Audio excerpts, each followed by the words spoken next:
dari manajemen PT Agroseed Manunggal Sentosa, Bapak Kepala Desa atau yang mewakili, Bapak kelompok tani yang sudah hadir pada pagi ini, dan juga rekan-rekan dari Dinas Pertanian dan rekan-rekan penyuluh sekalian. Terima kasih, kami sangat bersyukur kita boleh berkumpul pada pagi ini dalam rangka temu lapang bersama petani Omia Kalsipril ya. Warahmatullahi wabarakatuh. Yang kami hormati Bapak Kepala Bidang Penyuluhan Dinas Pertanian Kabupaten Kapuas beserta rombongan.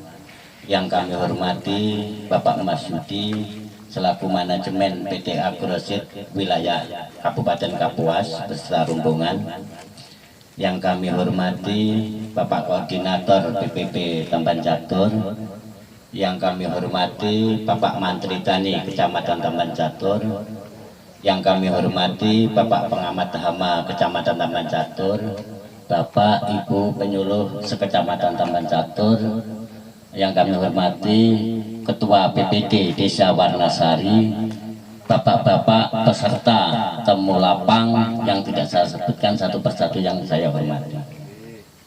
Perlu sedikit saya sampaikan kepada Bapak Kepala Bidang Penyuluh Dinas Pertanian Kabupaten Kapuas bahwa wilayah kerja Gapoktan Bangun Bersama Desa Warnasari kita memiliki lahan potensial untuk padi yaitu seluas 335 hektar, Pak.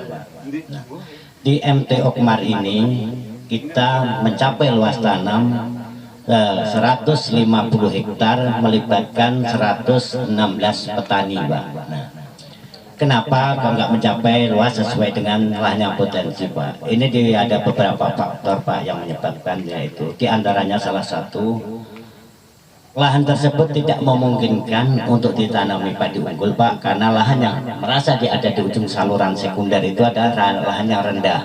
Sekarang sedangkan kita membuang airnya ini agak terlambat, Pak. Itu faktor pertama. Jadi potensi lahan yang tidak memungkinkan, tapi di MT Asep nanti itu bisa, Pak, ditanami. Jadinya ada di kedua kalinya.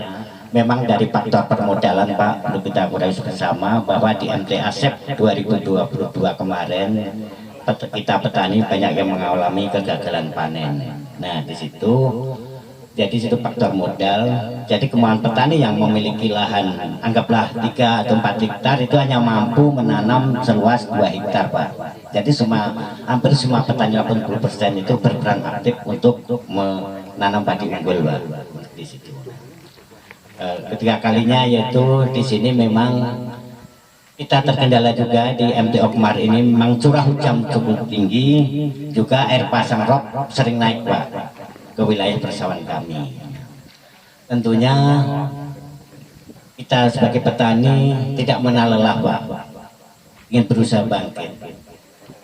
Nah, ini semua seperti kita lihat sendiri, ini adalah hamparan di wilayah kelompok tani Rowo Subur perbatasan dengan kelompok tani Sidomukti, Pak, hamparan ini. Jadi 150 hektar itu terdapat di 8 kelompok tani, Pak. Ya, alhamdulillah pada saat ini mulai dari minggu kemarin kita sudah melakukan pemanenan dan puncak panen kemungkinan di akhir bulan ini, Pak. Jadi mungkin puncak panen. Nah, di sini dari beberapa hasil yang sudah panen kami Upin bersama penyuluh pertanian Desa Warnasari, dari pola biasa petani itu produksi kisaran antara 4,2 sampai 4,5 ton per hektar, Pak. Nah, di sini ini, Pak. Nah, kalau yang dari Kasipril ini, beliau ini di belakang ini tidak menggunakan pupuk NPK ataupun urea, Pak. Beliau hanya menggunakan pupuk Omsa Kasipril plus Semok. Nah, jadi di sini tadi kita hasil ubinan yang baru kita dapatkan itu mencapai 7,2 ton per hektar, Pak. Alhamdulillah, luar biasa. Nah, ini tentunya atas keberhasilan dan ini semua tentunya tidak terlepas dari kerjasama kita dari semua pihak, baik itu Dinas Pertanian, penyuluh, Bapak Menteri Tani, Bapak Pemadama, dan kerjasama petani, dan semangat petani juga untuk bangkit dari kegagalan di 2022, Pak. Jadi kami di sini mengucapkan banyak terima kasih. Kemarin di MD ini kita mendapat bantuan sarana produksi berupa paket benih dan pupuk organik cair Semok, Pak. Juga tidak lupa juga kita ucapkan banyak terima kasih kepada manajemen PT Agrosit Manunggal Sentosa. Dalam hal ini ada kepedulian, keterlibatan beliau mengingat petani kita memang yang untuk pendidikan petani, untuk pendidikan produksi rendah. Beliau dengan sukarela masuk ke Warnasari, dan alhamdulillah kami merespon dan menerima ada petani yang sanggup mengaplikasikan, maka terjadilah kami kegiatan untuk MTO kemarin ini, Pak. Nah, ini dia. Dari sekian data yang kami dapat himpun tadi, Pak, karena keterbatasan modal, tentunya hanya beberapa pupuk yang diaplikasikan, terutama NPK ataupun urea plus Semok kemarin, Pak. Alhamdulillah kita dapat bantuan per hektar itu 8 liter, dan kesajian di lapangan ya istilahnya penyakit kerdil atau penyakit yang terjadi pada tahun lalu yang menghantui kita, alhamdulillah bisa teratasi walaupun tidak sepenuhnya, Pak. Nah, dengan adanya kegiatan yang dari PT Agrosit ini, dan ini diaplikasikan di beberapa petani yang alhamdulillah mungkin sebagian belum panen, yang di tempat Pak Masudin ini, yang mereka memang kita pantau terus bersama teman-teman. Dan sinilah sebagai media belajar kami, Pak, petani. Nanti seperti Pak Udin itu bisa kami dalam momen-momen pertemuan kelompok tani, Gapoktan, bisa kami jadikan narasumber, Pak, nantinya ke depan. Nah itu, jadi untuk lebih jelasnya bagaimana sistem aplikasinya, kapan waktunya, kapan dosisnya, beliaulah yang melaksanakan. Mungkin lebih jelasnya kami serahkan kepada Bapak Samsudin untuk menjelaskan. Mewakili teman-teman ya, sebenarnya Ustaz saya ini hanya sebagai petani pelaku ya. Jadi sebelumnya, Assalamualaikum warahmatullahi wabarakatuh. Selamat pagi dan salam sejahtera untuk kita semua. Yang kami hormati Kepala Dinas Kabupaten Kapuas serta yang mewakili beserta rombongan, Bapak Koordinator BPP Kecamatan Tamban Catur. Yang kami hormati Bapak Menteri Tani. Yang kami hormati Bapak Masudi selaku manajemen PT Agrosit Manunggal Sentosa wilayah Kalteng. Yang kami hormati juga dan kami banggakan adalah penyuluh kami ya, Bapak Suyatno, Bapak Menteri, Bapak Pengamat Hama. Dan kami banggakan juga adalah Bapak Ketua Gapoktan sekaligus KTNA Kecamatan. Saya baru tahu, Pak, kalau beliau ini juga termasuk Ketua KTNA Kecamatan Tamban Catur. Iya, ini baru pagi ini. Mohon maaf, Pak, ya, saya berdiri belajar ngomong ini. Kalau kemarin saya ini bisa cuma jaga burung, bengok-bengok, sekarang disuruh berdiri. Mohon maaf, Bu, ya. Yang kami hormati juga Bapak Ketua HBD Desa Warnasari yang kebetulan dapat berhadir, teman-teman pengurus Oktan Desa Warnasari, juga perwakilan dari pengurus Oktan Desa sebelah, Desa Sidorejo, dan yang lain-lain yang tidak dapat saya sebutkan satu persatu. Jadi giliran saya bercerita tentang pengalaman saya berbudidaya padi unggul ya. Alhamdulillah, Bapak, pada bulan Ini ya, Okmar 2022-2023, saya masih dapat berbudaya padi unggul dengan metode tanam jarwo, jajar legowo 30 kali 40, Pak. 30 kali 40. Nah, ini jadi legowonya kemarin ini 50, Pak, sentimeternya.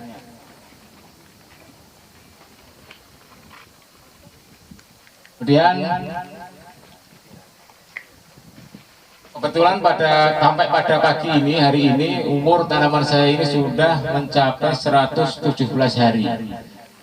117 hari. Berarti paling tidak 3 atau 4 hari ke depan sudah harus dipanen. Nah, seperti itu. Kemudian perlakuan tanaman saya ini, saya menggunakan pupuk Omya Kalcipril kalibrasi dengan Semok Amazing Grow. Betul apa yang disampaikan Pak Surat, bahwasanya saya tidak pernah memakai untuk tahun ini ya, untuk musim ini tidak memakai pupuk NPK apalagi urea. Nah, ini. Kemudian untuk aplikasinya ini untuk Kalcipril saya aplikasikan 500 gram per splayer. 500 gram per splayer. Kemudian Omya Kalciprilnya saya rekomendasi itu 3 tutup botolnya, atau semok, mohon maaf, semoknya ya. Semoknya itu 3 tutup botolnya, atau kurang lebihnya kalau milinya itu 90 mili. Begitu Pak ya, Pak Surat. Ya, 90 mili per splayer. Nah, ini. Nah, untuk luasan kurang lebih 2 hektar lahan saya ini, keperluan Kalcipril saya kemarin itu 40 kilo. 40 kilogram dengan pengaplikasian 6 kali mulai semai sebenarnya. 6 kali aplikasi.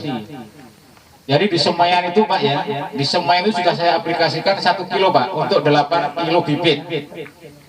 8 kilo bibit, pupuknya Omya Kalcipril 1 kilo untuk 3 kali aplikasi.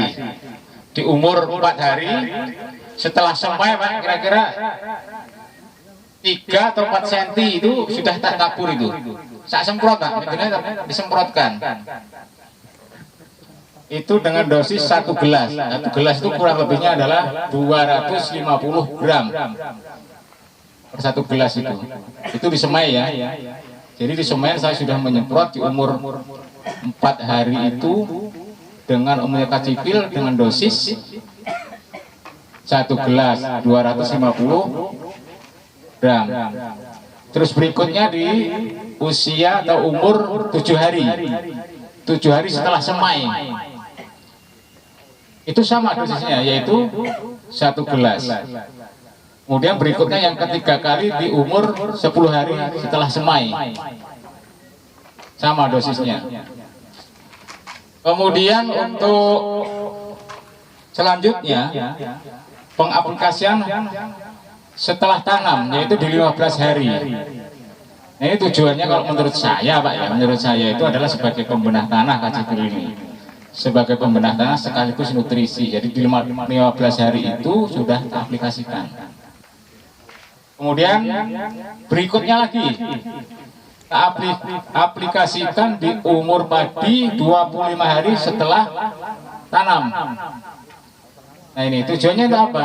Pertama untuk nutrisi, dan yang kedua adalah sebagai anak Pak. Apa itu? Pembentukan anakan. Seperti itu.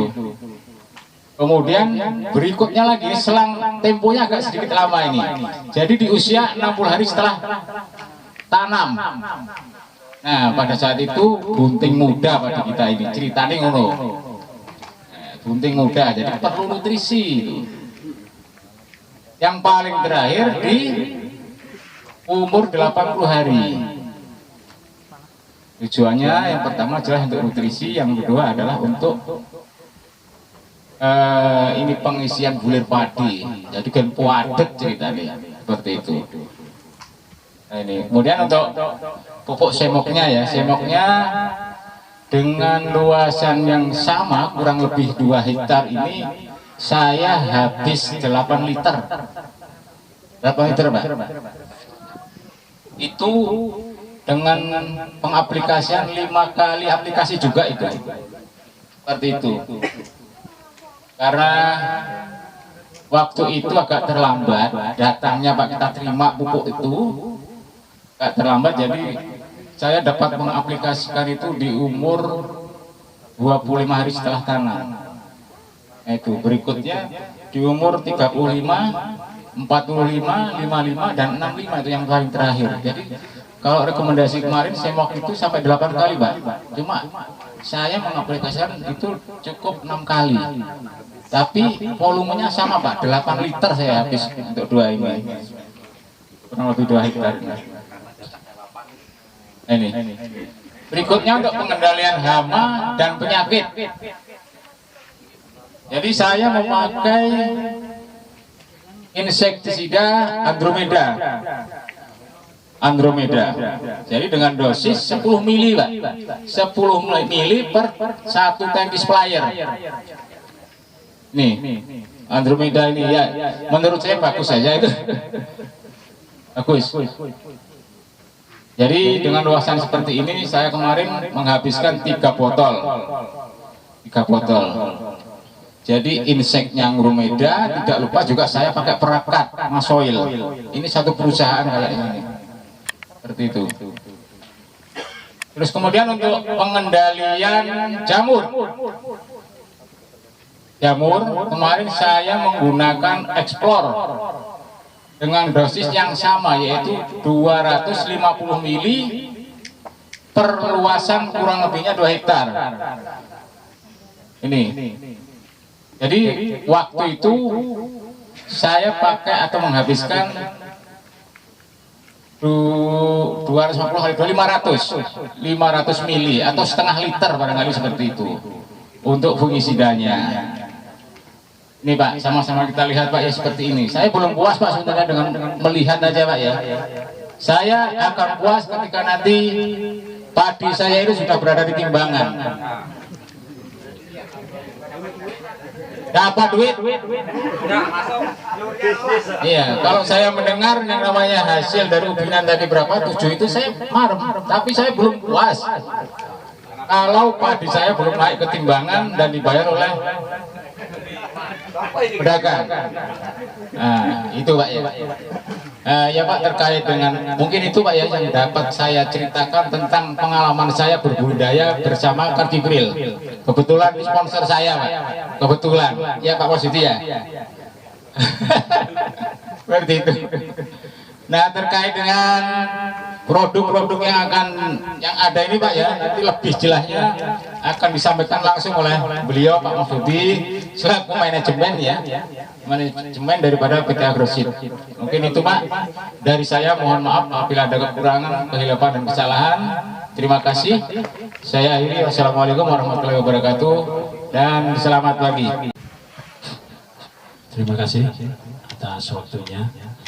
Assalamualaikum warahmatullahi wabarakatuh. Selamat pagi apa siang? Selamat pagi menjelang siang. Salam sejahtera buat kita semuanya.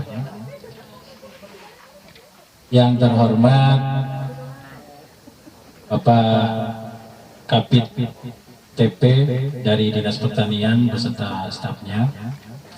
Yang terhormat Bapak Koordinator, berikut dengan para penyuluhnya, kawan-kawan penyuluh. Oh ya, kami penyuluhan, ya.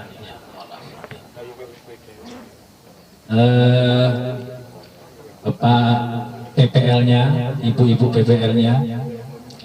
Yang terhormat Kepala Desa atau yang mewakili Desa Wanasari. Yang terhormat bapak-bapak petani, mas-mas petani. Mudah-mudahan dalam kesempatan pagi ini kita selalu diberi kesehatan kelancaran berusaha, dan kesuksesan buat kita semua.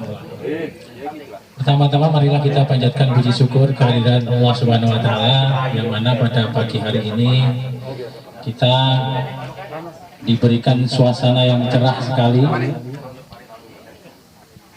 dan mudah-mudahan sampai sore nanti cerah sehingga panennya lancar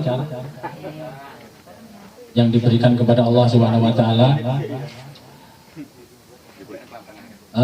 Selanjutnya saya ucapkan terima kasih kepada bapak-bapak semuanya yang bisa hadir di acara temu lapang ini.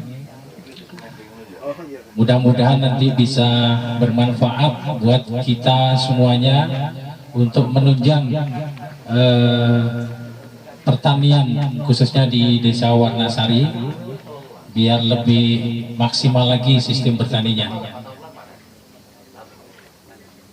Untuk selanjutnya, sebelum kami melakukan testimoni perbandingan Pak ya, masalah Umi Akal Sibril dengan kapur, saya sedikit cerita bahwa Umi Akal Sibril ini adalah produk baru yang ada di Indonesia ini, yang kandungannya kalsium karbonat 91%, kemudian magnesium 2% dan H2O 2%. Sehingga kalau dibandingkan dengan kapur Pak ya, kapur pertanian itu, kapur itu mempunyai mes hanya 2000 aja, sementara Umi Akal Sibril mesnya 5000.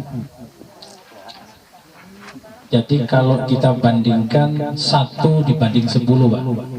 Kalau kapur pertanian seperti Dolomit itu untuk rekomendasi ke sawah itu kan 2 ton per hektar. Jadi kalau Umi Akal Sibril cukup 200 kilo per hektar. Tapi kalau 200 kilo kayaknya juga terlalu berat bagi petani, karena harganya juga lumayan Pak. Makanya ada solusi yang selama ini sudah diterapkan buat petani-petani yang di sini di tempat di Desa Warnasari ini, Pak Samsudin, ada Pak Ujang sama Mas Gondrong di sana juga. Mas Gondrong sama Mas Jailani, Haji Jailani, itu sudah diaplikasi pakai kalsium. Sementara di Kecamatan Batakuh juga sudah mulai dikenal, karena petani sebagai pelaku sudah mengetahui hasilnya seperti apa. Jadi mereka sudah paham fungsinya untuk apa, sehingga petani sudah bisa mencari sendiri. Jadi untuk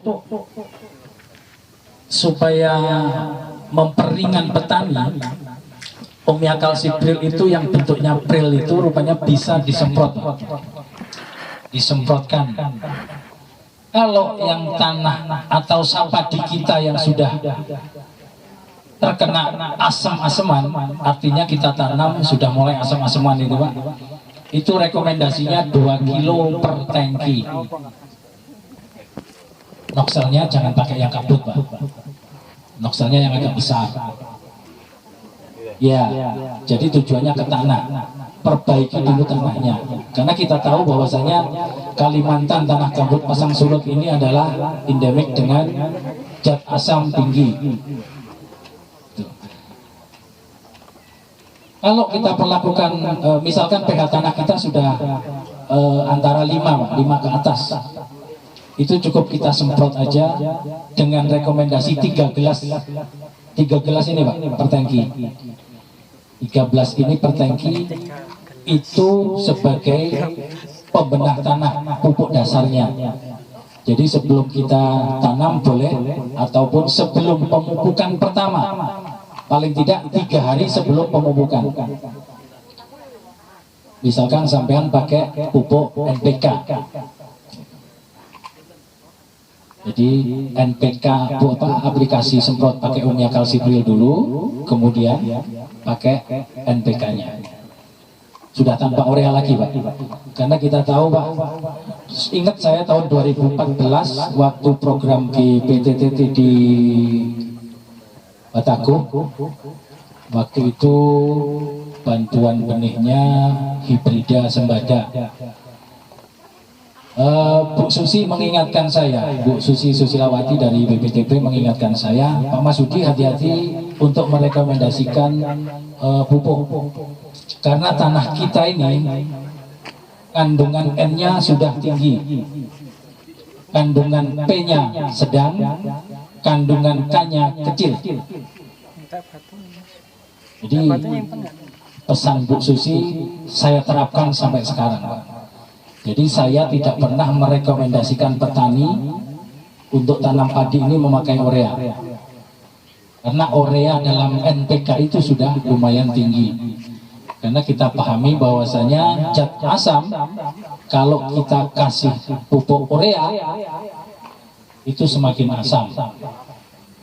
Jadi padi mulai kuning-kuning itu Pak, kalau kita anggapan petani ini kurang pupuk. Biasanya petani beranggapan yang bisa membuat hijau daun itu adalah urea. Setelah dipupuk semakin ambles-ambles mati, bilangnya pupuknya yang palsu. Ya? Kebiasaan petani seperti itu. Ya. Jadi kita harus pahami Pak, jangan punya prinsip di tanah kita ini urea yang membuat anakan banyak, urea yang membuat hijau subur. Memang benar Pak, tapi kita harus mengetahui dari pH tanah kita. Itu salah satu solusinya. Kita ada produk namanya Omia Calcipril. Omia Calcipril ini diproduksi dari Jerman Pak, kita Indonesia belum bisa. Ini asli dari Jerman yang dikirim ke Indonesia, dan yang mempunyai hak jual adalah PT Agrosit Manunggal Sentosa. Kemudian untuk aplikasi pupuk yang kedua, umur 15 hari, umur 30 hari. Tadi 15 hari Pak, rekomendasi saya pemupukan itu pertama umur 15 hari. Kenapa harus 15 hari? Karena akarnya itu Pak, biar menjalar kemana-mana dulu, biar panjang, biar banyak. Kemudian kita kasih, sebelumnya kita kasih kalsipil tadi, pH-nya sudah mendekati normal. Kemudian kita pupuk. Ya, pupuk yang kita tabur itu Pak, dengan kondisi pH yang bagus, itu akan terserap semua oleh tanaman, oleh akar tanaman tadi. Itu. Kemudian yang kedua, pemupukan umur 30 hari. Umur 25 hari kita aplikasi lagi pakai Omia Calcipril tadi, dengan rekomendasi tetap 3 gelas per tangki. Dengan tujuan satu, yang kena daun itu adalah sebagai nutrisi, karena tanaman kita ini butuh kalsium. Yang kena tanah itu sebagai pembenar tanahnya. Kemudian untuk aplikasi yang berikutnya, rekomendasi dari kami saat padi bunting. Bunting itu kita kasih dengan dosis cukup 1 gelas saja Pak, per tangki. 1 gelas per tangki. Ini hanya untuk nutrisi. Fokus ke nutrisi. Syukur-syukur Pak, kalau kita ada modal lagi ya ditambahin pakai kalium. Jadi lengkap, kalium dan kalsiumnya cukup. Ada KCl cair, ada KNO3 yang warnanya putih Pak. KNO3 warna putih itu kandungan K-nya 45%, N-nya hanya 15%. Sehingga nanti saat pembentukan buah malai nanti itu bisa maksimal nanti Pak. Jadi tanaman sehat, kencang, sehingga hama dan penyakitnya akan tidak betah ke tanaman kita. Karena batangnya kaku Pak, daunnya pun keras. Beda sampai yang diaplikasi kalsipil dengan yang tidak, misalkan dipegang aja ketahuan sudah. Sangat berbeda sekali. Kemudian mengurai 30% kita aplikasi lagi Omia Calcipril. Kemudian diaplikasi lagi di saat pengisian. Jadi mulai kuning di ujung-ujungnya itu Pak, kita aplikasi lagi biar pengisiannya lebih maksimal. Nanti itu jatuhnya ke rendemen Pak, rendemen berasnya nanti akan jadi. Pasti penggolak atau pengusaha beras kalau sudah mengetahui yang pakai Umyal Kalsipril dengan yang tidak, dia akan lebih paham Pak nanti, lebih jadi mana untuk rendemen berasnya. Itu sedikit Umyal Kalsipril. Sebelum tidak ke berikutnya, saya akan demo Pak ya, membandingkan perbedaan antara Kalsipril dengan kapur biasa.